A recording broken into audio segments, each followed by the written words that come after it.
Hello and welcome everyone to the latest instalment of MFS's Let's Talk Property podcast, where we connect with industry experts to explore an array of topics within the dynamic world of property. Before we dive into today's episode, I just wanted to take a moment to share a quick disclaimer with you. MFS are a bridging loan and buy-to-let mortgage provider, and we are not financial advisors. The opinions and views expressed in this episode are personal to the host and the guests and may not reflect the views of MFS. For more information on MFS, you can find us at our website, which is www.mfsuk.com. And be sure to keep up with our podcast updates on Instagram at MFS_LTP. Now, let's get started. Welcome everybody. This is my first podcast, having joined MFS. So I'm Liza Campion, Head of National Accounts. And joining me today is the lovely Sonja Townsend from London Property Staging Company. And I won't lie to you, I am super excited about this because I absolutely love all things interior design, and I'm a bit of a fanatic as well when it comes to Pinterest, so apologies. But I think what I'd like to do, because I think I kind of get a good grasp of what it is that you actually do, but I think it'd be lovely if you could just explain to everybody what actually is property staging. Good, great question, and lovely to meet you, lovely to be here, thank you for inviting me. So property staging, very simply, is, and there's a lot of stuff that can go into it, but very simply, it's the installation of furniture and soft furnishings into a property to enhance its appeal and to make it sell or rent, depending if it's up for sale or for rentals like short-term rents and holiday lets, etc. So, but kind of in a broader context, really, it's marketing a property, it's bringing that property to market, making sure that you increase engagement, awareness of it, engagement through apps and websites, etc., and really making it pop, so then when people look at a photo or see it online and then obviously walk into it, that there's much more appeal, especially in the case where you're staging it for sale, that people walk in and immediately they can imagine themselves living there, they can see the lifestyle, they can imagine where they would be sitting having dinner, having a cup of coffee, a glass of wine, as opposed to walking in going, oh golly, where would the bed go, would my sofa fit, how am I going to, you want to take all that out and make sure that you are just presenting that property to in its best way possible. Yeah, and I totally get that. So I've watched many property programs in the past. You and I are like that. And you see people with oversized furniture and things like that. But you're right, people don't always visualise. And do you stage for the senses as well? Because many moons ago, I used to work for an estate agent, and one of the things we always told people to do was put a pot of coffee on or put bread in the oven, different things like that, just to get all the senses stimulated. So do you do things like that? It's a funny question. I was having a chat with a friend this morning about this. So I think just to kind of unpack that question. So you're right. So smell is one of our senses. And when you think of walking into a property, one of the things that hits you first often is the smell. And all properties have their own individual smell, right? my house will smell different to yours, will smell different to someone else's. I think the main thing is to think about what you want people to think, feel and do when they walk into that kind of marketing terms, think, feel and do when they walk into that property. I love the smell of baked bread. I love the smell of fresh coffee, but I love freshly baked bread in a bakery. I love the smell of fresh coffee in a coffee shop. So as much as you can do those things, I'm not saying you can't, but I think, for instance, if I'm staging a property and the installation is for 6 weeks, if I put a loaf of bread on, there's probably not going to be a property left at the end of the 6 weeks, and if there is, it will smell like burnt toast, right? If it's not burnt to the ground. So I think just go back. It's very simple. Go back to what you want, what you're trying to achieve, and if that is, you want people to understand how they could live in a property. Baking bread doesn't really sort of sit with that, but I'm not against it. But I'm not going to personally do it, mainly for the context that I said it would be a disaster if I put the oven on and didn't come back to it for 6 weeks. And I get it, and certainly I know when we bought ours, the only smell that was overriding was damp. But that was a challenge in itself. It could just be as simple as doing a good clean, like a freshly cleaned house smells great because it smells like a house, right? The one I did recently, a stage I did in Hackney, it'd been rented for a while and then it had been empty and all the windows closed up.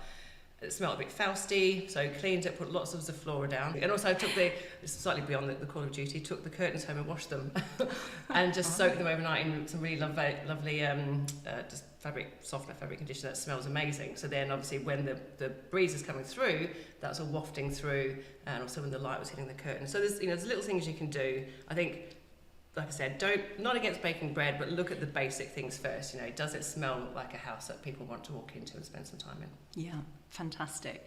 And I mean, is there a big market for it? Because I know obviously in the US and in Australia that, they're things that are kind of like, they're very commonplace, almost like wedding planners are commonplace and things like that. But what about here in the UK? Is it a big thing, or is this more of a new venture that's coming to the market? It's still in its infancy. You mentioned Australia, so I'm Australian. So back home, it's a huge thing. It's not you wouldn't not do it, especially with new builds. In the US as well, proven concept. I mean, shows like Selling Sunsets and all the kind of property shows that are coming out from the US are really popularising real estate and property in general. And staging is a part of that. I would say if I said to people, I said to 10 people, I'm a home stager, probably 9 of them would be a bit confused and I'd sort of get blank looks. So there are people that understand it, but it is one of those things where it's in its infancy, which is a great time. Well, it's either a great time to be in it or a really ridiculous time. I'm going with the former, but it is definitely growing. And I've found that just by talking to estate agents, property developers, investors, vendors, people are like, oh yeah, that's a great idea, I hadn't thought of that, or they have thought of it but they don't know where to go to. So there are lots of different kind of stages around London, Kent, all up and down the country, and it is definitely a growth area. But I think the main thing really for me is education. So if people don't get it, they don't know what it is, they see it as a cost immediately as well, which it's a cost, but it's an investment, right? Because it's it's spending money to make more money. Whatever you spend on staging, you'll make back, and several times over. So it's definitely on the up, but I think there's still a lot of education to be done. And I think once people see the value, i.e., your house sells quicker, it sells for more, or your holiday lets, you get more occupancy, then I think it will take off. But it's still in the early days. Fantastic. Well, we love education at MFS. So we totally understand that education is king. So what sort of places, or where would people go to be able to help to upskill, and how do you think we could kind of drive that forward so that people are more aware of like where to go to, who to reach out to? Do you mean clients or people that want to get into staging? Both. Okay, so clients essentially would go, again, there's come on to it in a sec, different kind of pillars to my business and to staging, but clients will generally, if you want to sell your property, go to an estate agent.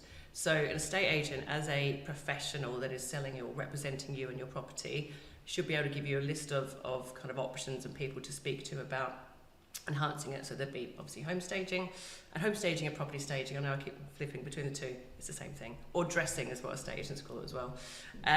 So you might want to have some building work done. You might want to have, and quite a lot of the jobs I've worked on, I've teamed up with painters and decorators and sort of handymen to fix things up and also give a lick of paint. So that's something else that we look at as well and kind of can project manage that. But the idea being really that, like I said, it comes down to very basic principle that you want to put your house or property on the market in its best form.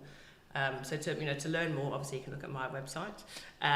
There's a Home Staging Association as well. You said Pinterest. Tons of before and after pics, right? So a before and after pic, which I love, tells, a picture tells 1,000 words. And I think people wanting to get into the industry, probably the same thing. Just do your research, because it is so new. Doesn't mean there isn't stuff out there, and there isn't kind of information out there. Or just tap me up on Instagram. I can happily speak to anybody that has any questions. Excellent. Well, we'll be getting your your Instagram details shortly, but and I'm sure there'll be plenty of people reaching out, probably including myself actually, as I do, as I say, love a bit of interior design. So tell me, what actually led you to get into the industry yourself? So I've always loved interiors. Like yourself, I've always loved property. I love walking into properties, and especially, I'm Australian, right? And I, our properties, we don't have the same heritage and age that you do in terms of property. So I love Victorian, Edwardian, Georgian, like period properties. I love walking and going, wonder where that was, wonder where, because there's all, obviously, everything's going to be reconfigured since. But my background before this is in recruitment marketing. So I used to be a recruiter many moons ago. That's my first job when I came to the UK. And I was recruiting marketeers. And then I sort of flipped that. Then I was a marketeer myself in the recruitment industry. So I've got a strong marketing background, marketing and sales. So I'm very output driven, very commercially aware. So home staging is marketing. It is marketing. Yeah. In my old world, in my old career, I was marketing jobs and companies to talent. This time I'm marketing properties to potential buyers or guests. So it's the same principle. This one, though, allows me to actually get much more involved, source furniture, fluff cushions, because that's all we do. But actually, it's a much more physical, mobile job than my old one, which was very much kind of sat behind a laptop and a desk and a screen. So I love the actual getting up and moving around, like seeing some amazing properties. Like half the time, I don't actually have time to sit at my desk anymore because I'm out viewing properties and talking to clients and meeting suppliers and looking at cushions and all sorts of things and putting mood boards together. So for me, it's the perfect job. And also as a business owner, entrepreneur person, it's very different to working, in a corporate career as what I have done for the last 20 years. So for me, it was a no-brainer. And also, I studied quite important. Studied interior design through lockdown as well. And fantastic! Came out of lockdown. I was like, how am I going to monetize this? How am I going to move from my old career? And interior design, although it plays a part in what I do, it's a very different role. It's a very different job to home staging. Home staging is quite quick, and like I said, it's very output driven. You're my client, you want to sell your property, you want to rent it out to guests. Yeah. You've got a limited amount of time and resources to do that, and therefore staging really elevates it and gets the whole process moving a lot quicker. So did you actually do a formal qualification then through lockdown? I did, yeah, through the British Academy of Interior Design. Oh, fantastic. Yeah.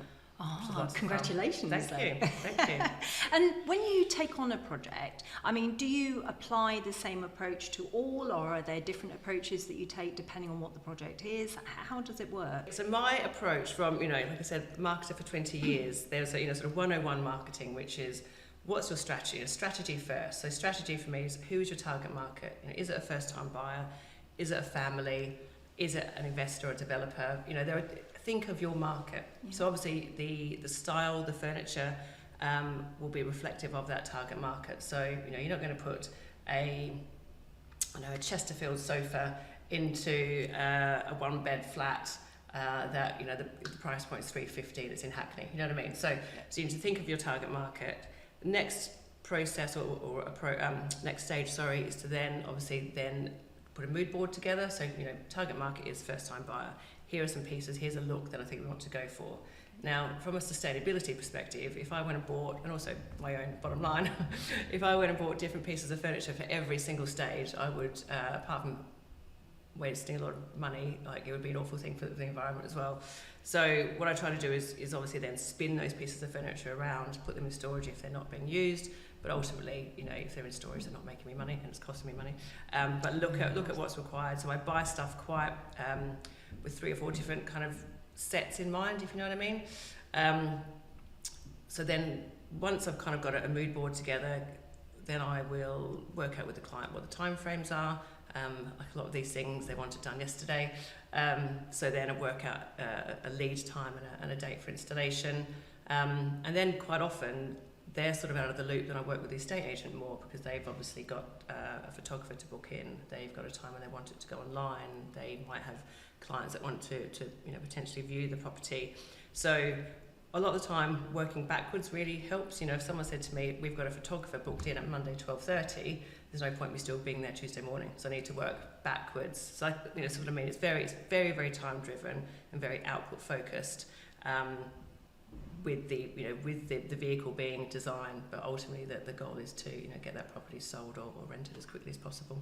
Now you touched on one of my favourite subjects also, which is all about ESG and sustainability. Yes. So, and obviously that's something as an industry and globally, let's be honest, it's something we all need to get better at, getting more carbon neutral, etc. And you mentioned about or touched on that you get pieces, etc. So, I mean, do you upcycle? Do you how do you go about sourcing the furniture that you use, etc.? Yeah, sure. So any source, well, all the sources, apart from obviously new furniture, which I then move around to different properties, different projects. I mean, the one that keeps popping into my mind, I'm trying to think of different scenarios, but there's a guy across the road from me who he's a bit like, all right, darling, and he goes to car boot sales. He leaves at like ridiculous hours in the morning, and buys up older stuff. So he says he buys junk and he sells antiques.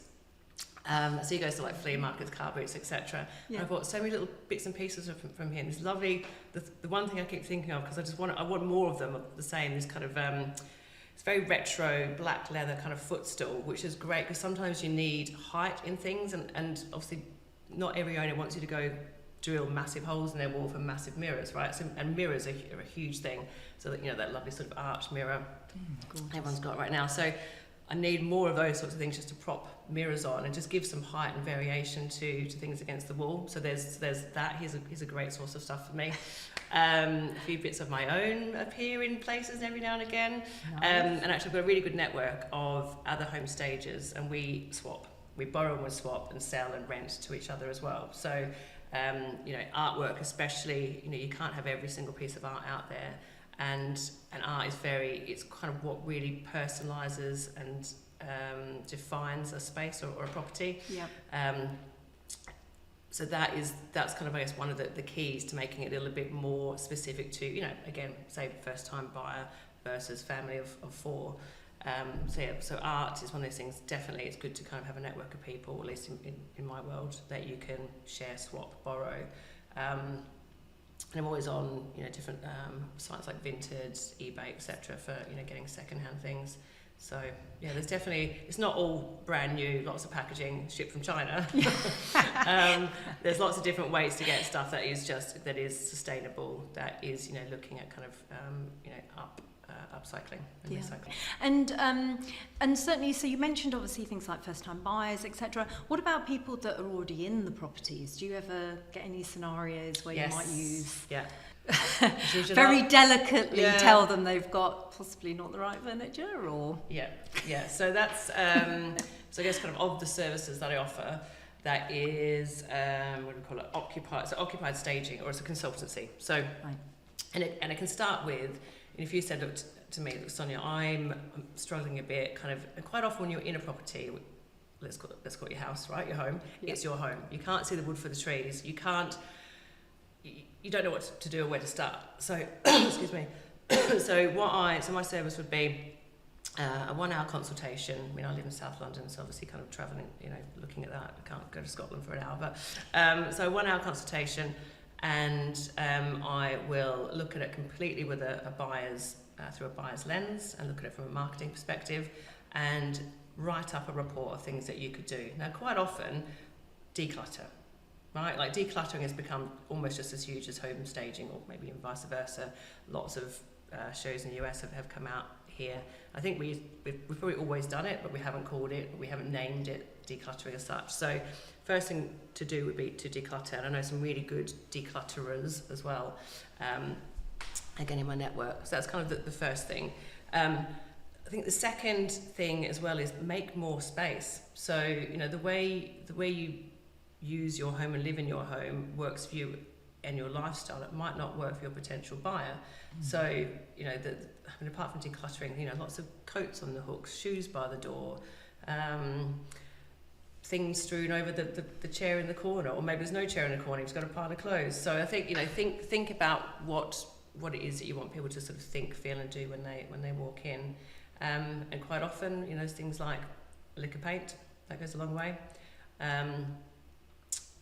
Cleaning the windows, amazing amount of people that don't do that. So yeah, from a what can I do to help perspective, one of my services, like I said, is to go in and spend an hour or so with a client, looking around, discussing what options are available or what I would suggest, taking that away and writing up into a report, and then sharing that with them. Fantastic. And you mentioned that you also do things like for holiday lets and HMO staging as well. Yeah. So if we have any landlord customers out there that are listening today, they're the sorts of things that you can do that can help rent those properties out quicker, would you say? Or? Yeah, exactly. So it's a slightly different business model for me. So HMOs, SAs, holiday lets, etc. So I'm actually working on one at the moment, which is in Battersea, which is a 9-bed, will be on Airbnb. So that's a little bit more interior design, because that's basically a blank canvas. So again, starting, like I said, with who is the target market. So I picked colours for each room. And with these sorts of projects, it's slightly different, because there is a budget, the client's budget, that I'm working to and drawing down on for each single thing. So I've got to be, I could be like, well, we want seagrass wallpaper and we want, the most expensive bed available. That's not going to work, right? Because they've got a very tight budget, tight deadline as well. So you need to be able to balance the books and create a look and a feel that attracts guests online, but also doesn't, chew away their profit. So slightly different in so much as, obviously, staging for sale vacant, you're kind of, the client's kind of almost renting the furniture from me.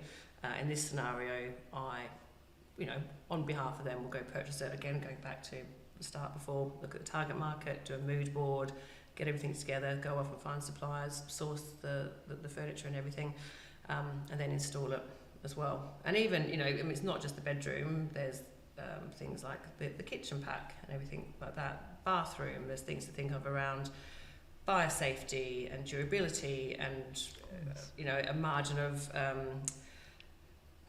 breakage and things going missing. So there's so I sort of project manage that as well with the client, and kind of take the problem away from them and go like, okay, just give me two things: your budget and your time frame. Leave the rest to me. Oh, fabulous. So I think that's kind of pretty much everything that we've discussed, but we always like to do a quick fire round, if you will, before I know the pressure. Oh dear. So nothing too bad. But I mean, if we had somebody that was looking or aspiring to get into home staging, and I appreciate this is always a tricky one, because it's like effectively saying, hey, competition. But what sort of 3 tips would you give people that are maybe thinking about moving into the space or wanting to have a go at it? I would say the first thing is be prepared to get out of your comfort zone. Okay. It depends on your background, but I think doing this, we've obviously talked about the staging bit, the final bit today. The bit that goes before that is the finding the business, walking into estate agents, cold calling, really kind of putting yourself out there, going to networking events, and all of these things, all the business that I've got now, I didn't have before. I've created it, right? I've created it through all of these kind of things available to me. I mean, estate agents are great, and I have, most of my work has come through estate agents because I've got a great relationship with them, So it's those sorts of things. Be prepared to, at first it can be terrifying, right? It can be terrifying. But they're people. they do cold calling as well. They are out of their comfort zone. I love people. I love being around people. I'm a very sort of people person. So this suits me down to a T, and I love the design element as well. But I think, definitely be prepared to be a little bit nervous. Be prepared to have a bit of anxiety. If you're not, then there's something wrong. Like, if everything's easy, it wouldn't be fun, right? True. And if it was that easy, everyone would do it. So be prepared to get out of your comfort zone. Oh, fantastic. And obviously, you have a fantastic business, and if we have anybody listening that does want to take the opportunity to get you in, plug myself. London Property Staging, how do they get in contact with you? So my website, www.londonpropertystaging.com. Everything's londonpropertystaging.com. So is my socials, so Instagram and Facebook. My name is Sonja Townsend, Sonja with a J. Thank you, parents, for making my life hell. I have a similar issue. Having to explain where the I or the Y goes for the last 40 odd years. London Property Staging.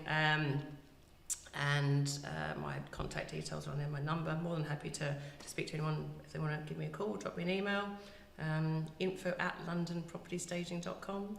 Yeah. Fantastic. And are you on LinkedIn as well? Or? I am, yep. You are Sonja Townsend with a J on LinkedIn. Sonja with a J, don't forget everybody. Exactly. So, that's brilliant. Well, listen, thank you so much for joining me today. That was just enlightening. And and I'm sure that our listeners today will have thoroughly enjoyed it as well. So thank you ever so much. If you enjoyed our episode today, please don't forget to subscribe, rate it, and obviously share it if possible. You can access our previous episodes as well in all the usual places, as well as on our website at www.mfsuk.com/podcast.